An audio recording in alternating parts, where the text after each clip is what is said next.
Today we are in Madison County in Anderson, Indiana at Mounds State Park. And hence the name, we're going to learn about the mounds. And one specifically is the Great Mound. And at one time it was 15 feet high and 360 feet wide. And it was built by the Hopewell and Adena people. And this was all about 2,000 years ago. So this whole area was a city back then. Let's find out a little bit more.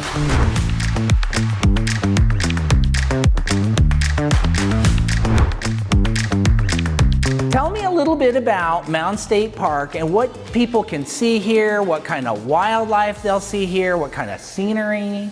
Yeah, so here at Mounds State Park, we've got a beautiful visitor center that you can come in and you can see our bird room and experience different types of birds that come to our feeders and different little critters like raccoons and squirrels. Right. We also have a variety of native reptiles and amphibians in the nature center, the visitor center, to check out.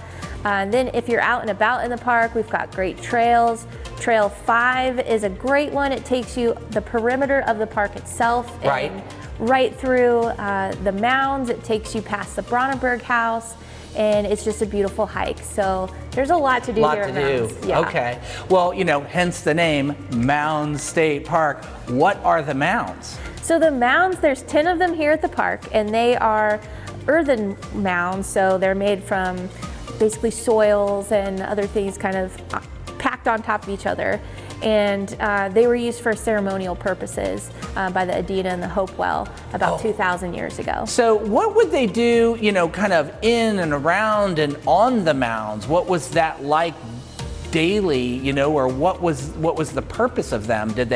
Were they, you know, like a picnic spot, or, you know, what did they do with the Yeah, mounds? they were mostly for ceremonial purposes. So if you go to the Great Mound, you'll see there's kind of like a middle walkway, and that is where the ceremony would take place. And then the edges or the brim of the mounds is where the other individuals would sit and watch and partake in the ceremonies. When they were originally built, they were just ceremonial, and then years later, different peoples came and they used them as burial mounds. So is there any like good ghost stories or any kind of interesting mystical things that people have talked about?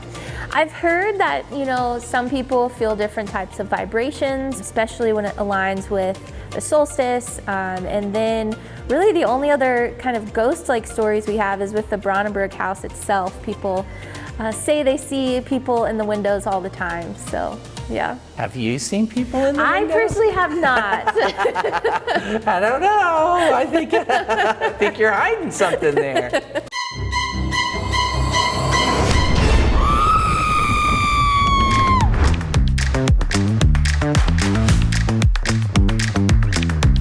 Find out more about Mounds State Park by visiting the DNR website. You can find their event schedule, maps. In fact, you can learn about all the beautiful state parks in Indiana. And while you're there, buy a yearly pass. Thanks for watching. I'm Barney Wood.